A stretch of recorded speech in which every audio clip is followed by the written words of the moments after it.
नमस्कार दोस्तों, स्वागत है आपका एक बार फिर से मेरे YouTube चैनल जिसका नाम है 100% नॉलेज विद सक्सेस में। आज मैं बात करने वाला हूं एक बार फिर से आरआर कॉलेज के एग्ज़ाम की। आप सभी को पता है आरआर कॉलेज के जो एग्ज़ाम हैं 9 मार्च से स्टार्ट हो रहे हैं। तो जो फर्स्ट ईयर वाले स्टूडेंट हैं तो पहली बार वो एग्ज़ाम देने जा रहे हैं।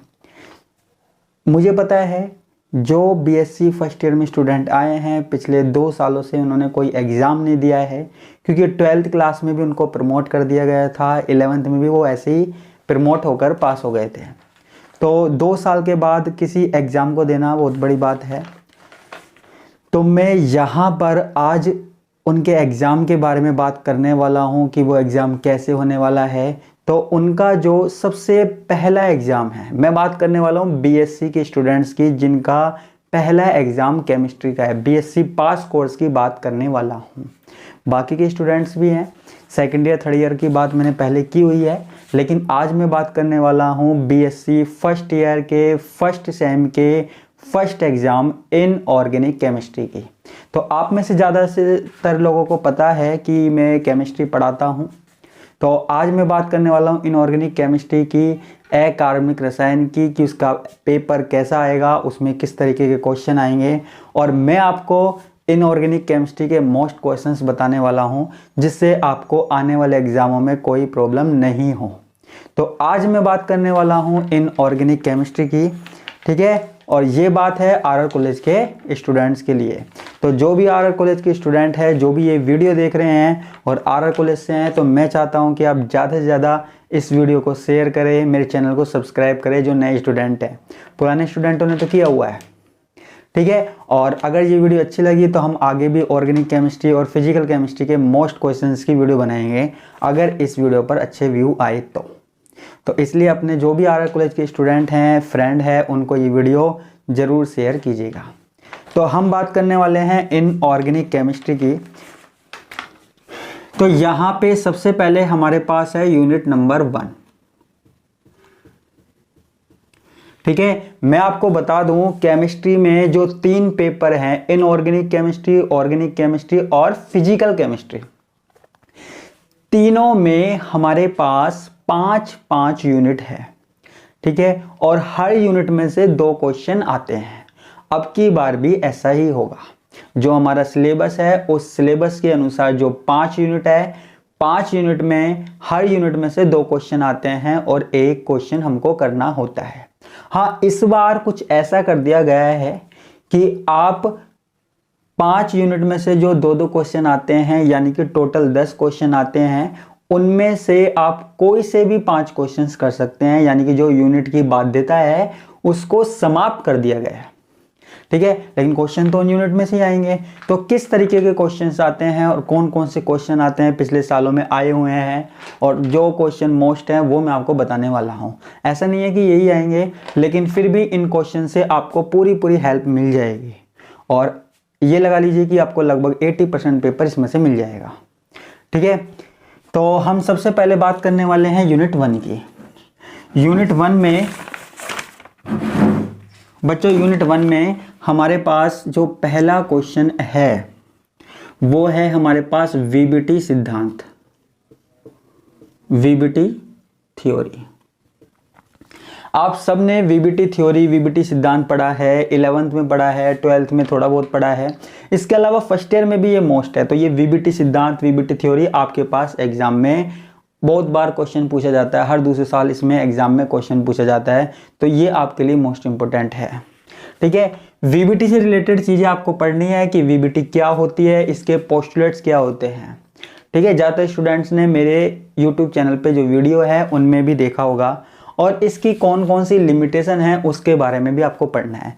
ये सीधा क्वेश्चन आपके पास पूछा जाता है। इसके अलावा इस ही यूनिट में जो दूसरा क्वेश्चन हमारे पास आएगा, ठीक है, दूसरा क्वेश्चन आता है हमारे पास, या तो आपको मिलेगा संकरण, जिसको हम बोलते हैं हाइब्रिडाइजेशन, हाइब्रिडाइजेशन, ठीक है, या आपको मिलेगा VSEPR, ठीक है, या तो आपको मिलेगा संकरण या आपको मिलेगा VSEPR। ठीक है, VSEPR यानी कि valence shell electron pair repulsion theory. अब दोस्तों होता क्या है कि यहां पे जो VSEPR है ना, इस थ्योरी के द्वारा 4-5 मॉलिक्यूल्स को क्या करना होता है, एक्सप्लेन करना होता है, समझाना होता है। तो वो 4-5 एग्जाम्पल आपको दे दिए जाते हैं एग्जाम में और आपको उनको एक्सप्लेन करना है। जैसे मैं कुछ एग्जाम्पल के बारे में बता देता हूं। तो ये एग्जाम्पल कौन कौन से हैं, जैसे हमारे पास है NH3, H3O+, ठीक है, SF4, ClF3, ICl2-, ठीक है, H2O एटसेट्रा। तो इस तरीके के कुछ एग्जाम्पल्स हैं जो एग्जाम्पल आपके पास पूछ लिए जाते हैं। ठीक है, एग्जाम में पूछ लिए जाते हैं और ये मोस्ट इंपोर्टेंट है।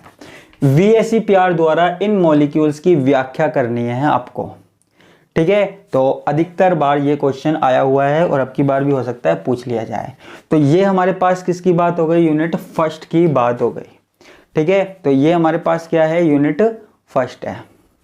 अब मैं बात करने वाला हूं यूनिट नंबर सेकंड की बात करता हूं।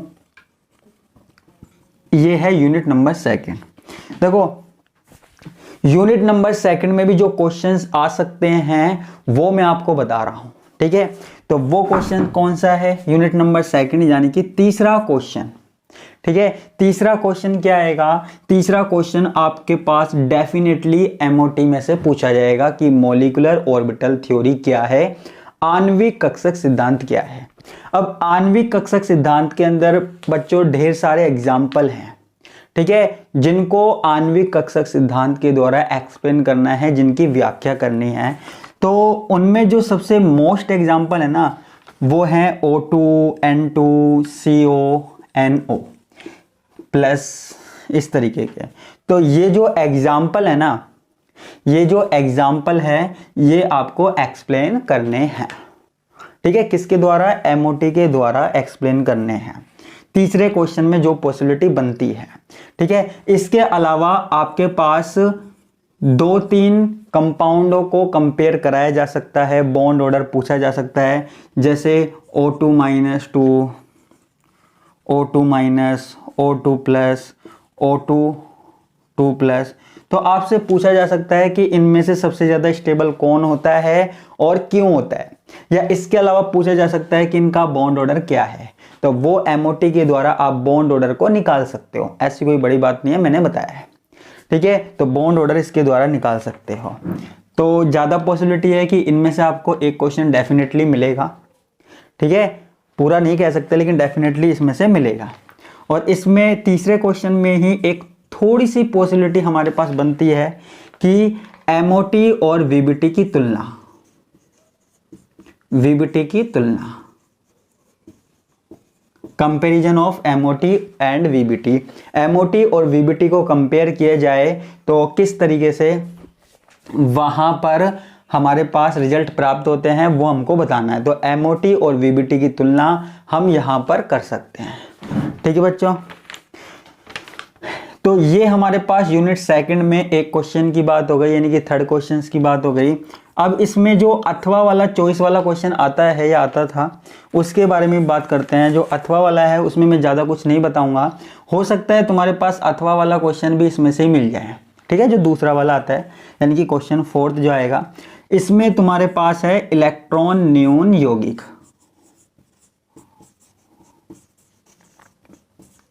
ठीक है, एक टॉपिक है तुम्हारे पास इलेक्ट्रॉन न्यून यौगिक, जिसको हम बोलते हैं electron deficient.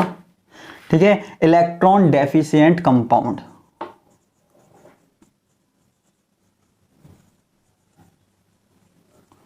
Electron deficient compound, electron न्यून यौगिक की यहां पे बात करनी है। ठीक है, और एक मैं यहां पे बता रहा हूं क्वेश्चन नंबर 4 में ही द्विध्रुव आघूर्ण डायपोल मोमेंट, डायपोल मोमेंट। ठीक है, तो डाइपोल मोमेंट का क्वेश्चन आ सकता है, ये एक क्वेश्चन अलग आएगा, ये एक क्वेश्चन अलग आएगा। तो डाइपोल मोमेंट के क्या क्या उपयोग हो सकते हैं, क्या क्या अनुप्रयोग हो सकते हैं, एप्लीकेशन क्या हो सकती है, डाइपोल मोमेंट कैसे निकाला जा सकता है, वो सारी चीजें आपको इसमें बतानी होगी। तो वो आपसे इसमें ये क्वेश्चन पूछ सकता है। तो ये हमारे पास किसकी बात हो गई, यूनिट नंबर सेकंड की बात हो गई। ठीक है, अब बच्चों आगे हम बात करते हैं, यूनिट नंबर थर्ड की बात करते हैं। ये हमारे पास 2 यूनिट हो गए, यूनिट फर्स्ट और यूनिट सेकंड। कोई भी चाहे तो इसका स्क्रीनशॉट ले सकता है। तो ये वाले क्वेश्चन है, बिल्कुल मैंने आपके लिमिटेड कर दिया।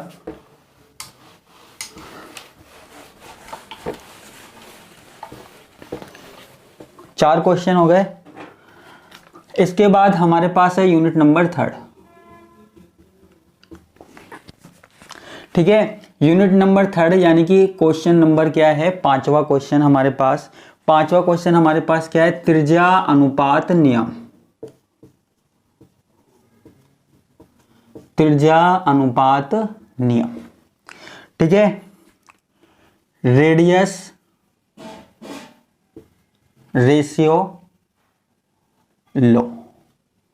ठीक है, ये नियम है, त्रिज्या अनुपात नियम है, जो यूनिट थर्ड है आयोनिक ठोस, उसमें ये नियम पूछा जाता है, त्रिज्या अनुपात नियम क्या होता है।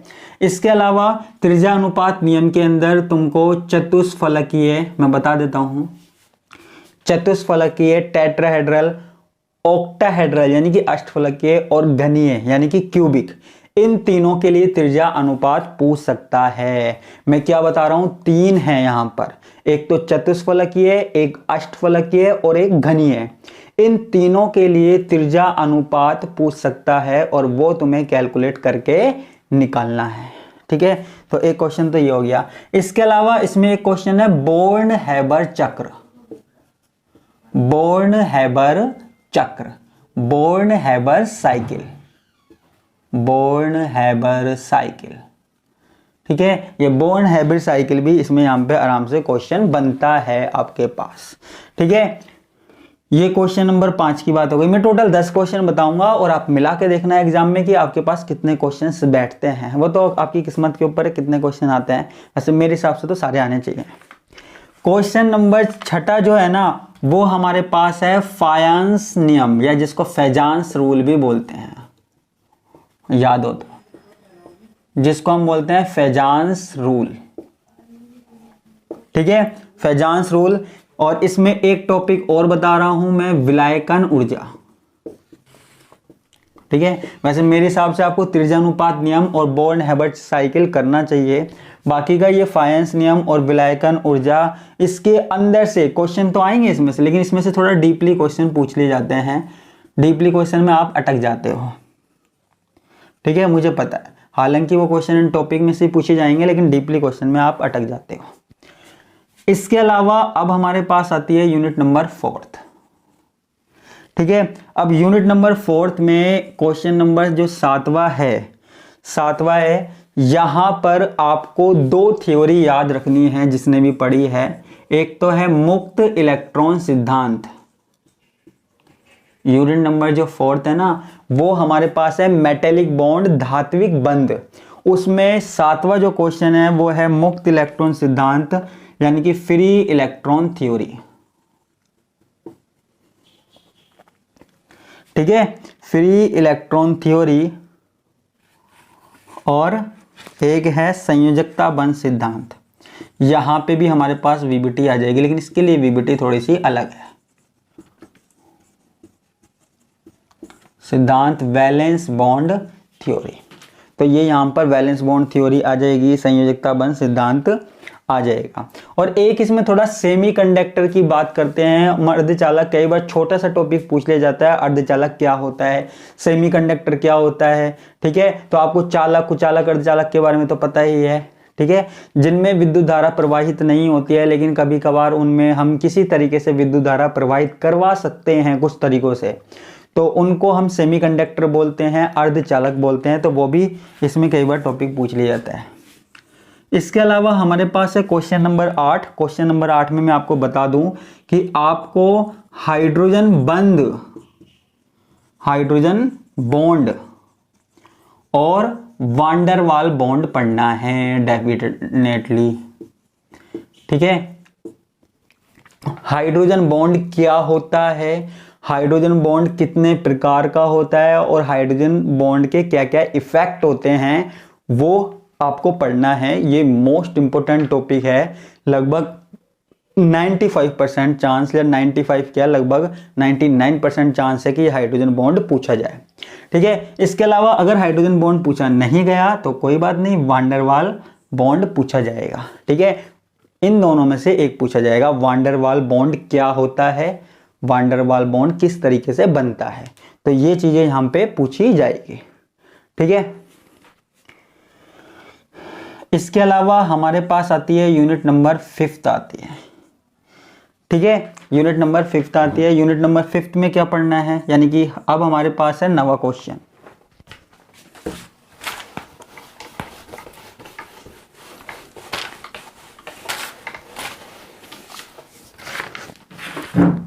यूनिट नंबर 5 है, यहां बता देते हैं नवा क्वेश्चन। देखो, आरआर कॉलेज की जो यूनिट नंबर 5 है वो है एस ब्लॉक एलिमेंट। ठीक है, तो एस ब्लॉक एलिमेंट की जब भी बात आती है बच्चों, तो वहां पर सबसे पहले क्या पूछा जाता है, सबसे पहले पूछा जाता है एस ब्लॉक तत्वों के जो गुण हैं, जो प्रॉपर्टीज है, उनके बारे में पूछा जाता है। ठीक है, गुण, उनके ऊपर शॉर्ट नोट आएगा। अगर एस ब्लॉक तत्वों के गुण आते हैं तो वहां पे 3-4 गुण दे दिए जाएंगे, उनके ऊपर आपको शॉर्ट नोट लिखना है। तो शॉर्ट नोट कौन कौन से हैं, एक तो है हमारे पास आयनन ऊर्जा, आयोनाइजेशन एनर्जी। ठीक है, विद्युत ऋणता मतलब इलेक्ट्रोनेगेटिविटी। इसके अलावा और तो आप समझदार हो एटसेट्रा। जैसे हमारे पास कलर ऑफ फ्लेम, ज्वाला का रंग, नोट कर लेना, ज्वाला का रंग, इसका इलेक्ट्रॉनिक कॉन्फ़िगरेशन। तो ये ऐसे प्रॉपर्टीज है, बार बार इन पर शॉर्ट नोट जरूर पूछा जाता है। ठीक है, गुण। इसके अलावा यहां पे एक क्वेश्चन और बताता हूं मैं। एक क्वेश्चन यहां पर है हमारे पास हाइड्राइड की विशेषता। वैसे ये इतना आता नहीं है, लेकिन कैरेक्टरिस्टिक्स ऑफ हाइड्राइड, हाइड्राइड की विशेषता बतानी है। ठीक है, या फिर इसमें एक क्वेश्चन और बताऊंगा। देखो, यूनिट 5 में एक क्वेश्चन और बताऊंगा। यहां पे हमारे पास आता है विकर्ण संबंध। ठीक है, डायगोनल रिलेशनशिप, डायगोनल रिलेशनशिप। ठीक है, डायगोनल रिलेशनशिप किस किस के बीच में हो सकता है, आपके पास लिथियम और मैग्नीशियम के बीच में डायगोनल रिलेशनशिप पूछी जाए। ठीक है, लिथियम और मैग्नीशियम के बीच में नहीं पूछी गई तो बेरिलियम और एल्यूमिनियम के बीच में पूछी जाएगी, या तो ये या ये, इनमें से एक के बारे में पूछी जाएगी। तो ये आपके पास है यूनिट नंबर 5 का नवा क्वेश्चन। और एक लास्ट हमारे पास यूनिट नंबर 10 का क्वेश्चन है। 10th का क्वेश्चन क्या है, 2 टॉपिक बताऊंगा। एक तो हमारे पास है संकुलन, जिसको हम बोल रहे हैं कॉम्प्लेक्सेशन, कॉम्प्लेक्सेशन, और एक हमारे पास है विलयन, ऊर्जा या विलयन प्रवृत्ति, सॉल्वेशन टेंडेंसी, सॉल्वेशन टेंडेंसी। तो आपको 10th क्वेश्चन में ये 2 टॉपिक पढ़ने हैं, संकुलन और विलयन प्रवृत्ति। देखो, अब लास्ट बात सही बताता हूं मैं आपको। वैसे तो जो क्वेश्चन मिलना है आपको, इसमें से लगभग मैं गारंटी ले सकता हूं आपको लगभग 70 से 80% तक इसमें से पेपर मिल जाएगा क्वेश्चन, और जिस क्रम में मैंने बताया है उसी क्रम में मिल जाएगा। हाँ, ये हो सकता है थोड़ा बहुत, जैसे संकुलन है वो इसमें मिल गया या फिर ये वाला इसमें आ गया, थोड़ा बहुत ऊपर नीचे हो सकता है, उसकी तो कोई दिक्कत नहीं है। लेकिन फिर भी आप को यहाँ पर मैं कहता हूँ कि यहाँ पे 70 और 80% मिल जाएगा। ठीक है, इसके अलावा यहाँ पर आपको और कोई प्रॉब्लम नहीं आनी चाहिए। और ये इनऑर्गेनिक केमिस्ट्री के क्वेश्चन हुए। अगर ये क्वेश्चन मतलब अगर आप चाहते हो कि मैं आगे भी वीडियो बनाऊं ऑर्गेनिक केमिस्ट्री की, फिजिकल केमिस्ट्री की, तो इस वीडियो को आपको ज़्यादा से ज़्यादा शेयर करना है, जिससे ज़्यादा से ज़्यादा चैनल पे सब्सक्राइबर बढ़े। क्योंकि मैं ज़्यादातर जो वीडियो बनाता था अब तक, वो बनाता था मैं राजस्थान यूनिवर्सिटी के लिए, मत्स्य यूनिवर्सिटी के लिए, और राजस्थान की जितनी भी यूनिवर्सिटी के लिए है उनके लिए बनाता था। तो वहाँ पर व्यू अच्छे आते थे। तो अब मैं चाहता हूँ कि जब मैं खुद अलवर से हूँ, मैं खुद अलवर के आर कॉलेज से पढ़ा हुआ हूँ और मुझे पता ही है आर कॉलेज ऑटोनोमस है, सारी चीज़ें उसके बारे में पता है। तो मैंने सोचा आर कॉलेज के स्टूडेंट के लिए भी वीडियो बनाई जाए। तो मैंने एक नया प्रयास किया है। तो मैं चाहता हूँ कि आप आर कॉलेज के स्टूडेंट में जितने ज़्यादा हो सके इस वीडियो को शेयर करें। फर्स्ट ईयर अगर रिस्पॉन्स आया तो मैं सेकेंड ईयर के लिए और थर्ड ईयर के लिए भी यहाँ पे वीडियो बनाऊँगा, अगर आपने कहा तो ज़्यादा से ज़्यादा इस वीडियो को शेयर करें। और इसके अलावा अगर कोई ऑफलाइन कोचिंग लेना चाहता है तो मैं यहाँ पर आपके कॉलेज के पास एसएमडी सर्किल पर जो प्रगति इंस्टीट्यूट है वहाँ पर मैं पढ़ाता हूँ। अगर कोई क्लास लेना चाहता है ऑफलाइन, अगले सेमेस्टर में लेना चाहता है तो वो आ सकता है। इसके अलावा हमारी ऑनलाइन क्लासेज भी अवेलेबल हैं यूट्यूब पर, हमारे ऐप पर जो प्ले स्टोर पर है 100KWS के नाम से, वहाँ पर भी हमारी क्लासेज है। तो वहाँ पर भी आप अपनी ऑनलाइन क्लासेज ले सकते हैं। तो इसके साथ ही मैं आपसे विदा लेता हूँ और मिलते हैं अगली वीडियो में ऑर्गेनिक केमिस्ट्री में, अगर इस पर अच्छे व्यू आए तो धन्यवाद, नमस्कार, बाय बाय।